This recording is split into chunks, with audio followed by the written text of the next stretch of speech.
Hello दोस्तों, कैसे हैं आप लोग। स्वागत है आपका मेरे नई वीडियो में। दोस्तों, अब आप लोगों को फिर से प्राइस हाइक देखना पड़ सकता है इस साल के आखिर तक। सारी टेलीकॉम कंपनीज प्लान कर रही हैं 10 से 20% प्राइस हाइक का फिर से इस साल। 2024 जुलाई में प्राइस हाइक हुआ था, वो लगभग 25 से 27% तक किया गया था। नवंबर से दिसंबर के महीने में आपको वोडाफोन, एयरटेल और जियो तीनों कंपनीज प्राइस हाइक करते हुए दिखेंगी। अब क्या है ये पूरी खबर और किस वजह से मेनली इसको प्राइस हाइक करना चाह रहे हैं वो लोग, इन सब पर आज मैं आपको डिटेल बताता हूं और लगभग कितने रुपए तक आपको प्राइस हाइक देखने को मिल सकता है अलग अलग प्लान्स पे। तो चलिए मैं आपको कंप्लीट डिटेल बताता हूं इन सारे सवालों पे। नमस्कार दोस्तों, मेरा नाम है अनूप, आप देख रहे हैं टेक एंड ट्रेंड्स।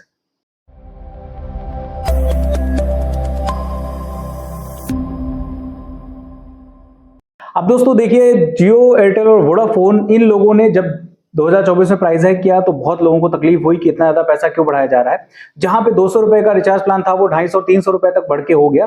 लेकिन अभी फिलहाल फिर से प्राइस हाइक हो सकता है और वो भी 10 से 20% तक हो सकता है। अब ये जो प्राइस हाइक होना है, इसको लेकर के कंपनीज का हवाला फिर से वही देना है कि उनका एआरपीयू नहीं बढ़ रहा है। एआरपीयू यानी एवरेज रेवेन्यू पर यूजर। अब वो बोल रहे हैं कि उनका एआरपीयू बहुत कम है सालाना तौर पे, अगर देखा जाए उनके जो एक्सपेंसेस हैं वो बहुत ज्यादा होते चले जा रहे हैं। जो मेन चीज है वो है 5G डेवलपमेंट। 5G डेवलपमेंट करने में उनका बहुत ज्यादा इंफ्रा खर्चा हुआ, बहुत ज्यादा पैसे उनके खर्चा हो रहे हैं और उसके साथ में 5G नेटवर्क में भी उनका ज्यादा पैसा लग रहा है कंपैरेटिवली 4G नेटवर्क में। तो इस वजह से उनका यह कहना है कि अभी भी हम लॉस में चल रहे हैं। के हिसाब से देखा जाए उस तरीके से हमको प्रॉफिट नहीं हो रहा है जिस तरीके से होना चाहिए 5G नेटवर्क को लाने के बाद। तो इसलिए वो 10 से 20% तक की ग्रोथ फिर से कर सकते हैं नवंबर से दिसंबर 2025 में, जिस पे हम लोगों को अलग अलग प्लान्स पे अलग अलग परसेंटेज की ग्रोथ देखने को मिल सकती है।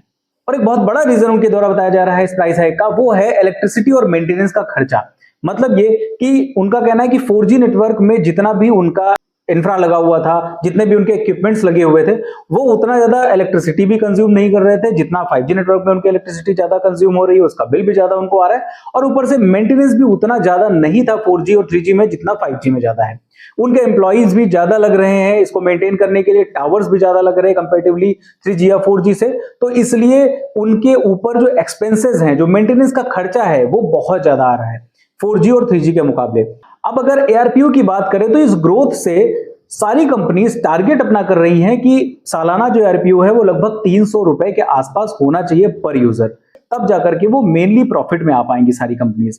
अगर वोडाफोन, एयरटेल और जियो की बात करें तो ये सब लोग यही बोल रहे हैं कि उनका एआरपीयू उतना अच्छा नहीं है, उनका मेंटेनेंस चार्जेस बहुत ज्यादा है और उनके लिए इस प्राइस रेट पे भी 5G नेटवर्क को देना बहुत ज्यादा मुश्किल पड़ रहा है। अगर हम बात करें इस समय के टाइम की तो एयरटेल जो है वो 245 रुपए एआरपीयू के साथ में चल रहा है। उनका पर यूजर जो रेवेन्यू है वो 245 रुपए पड़ रहा है इस वक्त। और वहीं पे जो जियो है उसका 203 रुपए के आसपास में एआरपीयू पड़ रहा है इस टाइम की अगर हम बात करें तो।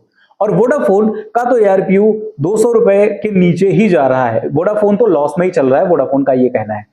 अभी आपने पुरानी कुछ खबरें देखी, कितना ज्यादा डेब्ट था वोडाफोन के ऊपर, वो चुका ही नहीं पा रहा था। तो इसलिए वोडाफोन में सरकारी कंपनीज ने भी अपने शेयर्स ले लिए हैं, मतलब गवर्नमेंट का भी उसमें शेयर 49% हो चुका है। उसके पीछे बहुत बड़ा रीजन ये है कि गवर्नमेंट को जो टैक्स नहीं दे पा रहे थे वोडाफोन, वो इस वजह से नहीं दे पा रहा था क्योंकि वोडाफोन को प्रॉफिट उतना था हो नहीं रहा है। 5G नेटवर्क के डेवलपमेंट में वो जुटे हुए हैं, लेकिन उनका 5G नेटवर्क डेवलपमेंट में जो पैसा लग रहा है वो पैसा कहीं से भी रेवेन्यू जनरेट हो ही नहीं पा रहा है उतना अच्छा। इसलिए ये जो एआरपीयू है ये बहुत ज्यादा डाउन है वोडाफोन का। तो इन तीनों कंपनीज का एआरपीयू फिलहाल उनके हिसाब से बहुत डाउन है, जिसको उन्हें बढ़ाकर के 2027 तक 300 करना ही करना है। उसको लेकर के हो सकता है आने वाले 1 से 2 सालों में 2 से 3 बार आपको प्राइस हाइक देखने को मिल सकता है, जिसमें 10 से 20% का प्राइस हाइक आपको नवंबर से दिसंबर 2025 में देखने को मिलेगा।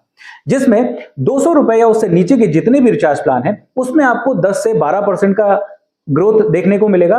टारगेट कंपनीज ज्यादा कर रही हैं प्रीमियम प्लान्स में, मतलब जो अनलिमिटेड प्लान्स हैं जिसमें 5G अनलिमिटेड डेटा आपको दिया जा रहा है या फिर आपको कोई भी एक्स्ट्रा ऐसी सर्विस दी जा रही है जो कि कॉलिंग और डेटा से ज्यादा अलग है। उन सारे प्लान्स में ये सारी कंपनीज जो है ये लगभग 20% तक की ग्रोथ कर सकती हैं। यानी जो प्लान अभी हमें 350 रुपए का पड़ रहा है, हो सकता है वो 400 के पार चला जाए नवंबर दिसंबर के प्राइस हाइक के बाद। तो फिलहाल अब कंपनीज प्लान तो कर ही रही हैं, अब कितना ग्रोथ होगी, कितना प्राइस हाइक करेंगे वो कैसे वो अपने इस चीज को मैनेज करेंगे कि उनको जो 300 रुपए आरपीओ लेके जाना है, जो उनके पास 200 या 250 है, उसको किस तरीके से वो ग्रोथ में दिखाएंगे और किस तरीके से मैनेज करेंगे। ये सारी चीजें तो देखने वाली तभी होंगी जब ये प्राइस हाइक होगा, लेकिन प्राइस हाइक होगा ये तो तय है। और अगर आप इस प्राइस हाइक से बचना चाहते हो तो सबसे बेहतर है कि आप वाईफाई नेटवर्क ले लीजिए अपने घर में, वो ज्यादा बेहतर आपके लिए रहेगा।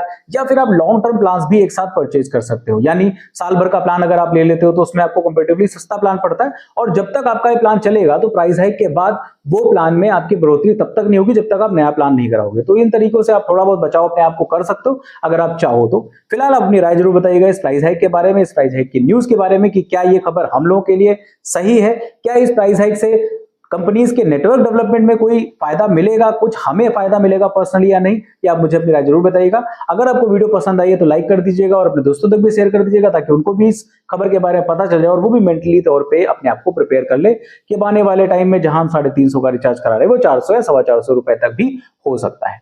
अगर आप मेरे चैनल पर नए हो तो प्लीज मेरे चैनल को सब्सक्राइब भी कर लीजिए, क्योंकि इस तरीके की बेहतरीन वीडियोस मैं आपके लिए लेके आता रहता हूं और आगे भी लाता रहूंगा। फिलहाल के लिए इस वीडियो में इतना ही, मिलते हैं किसी दूसरी वीडियो में किसी अच्छे से टेक और ट्रेंडिंग टॉपिक के साथ। तब तक के लिए नमस्कार।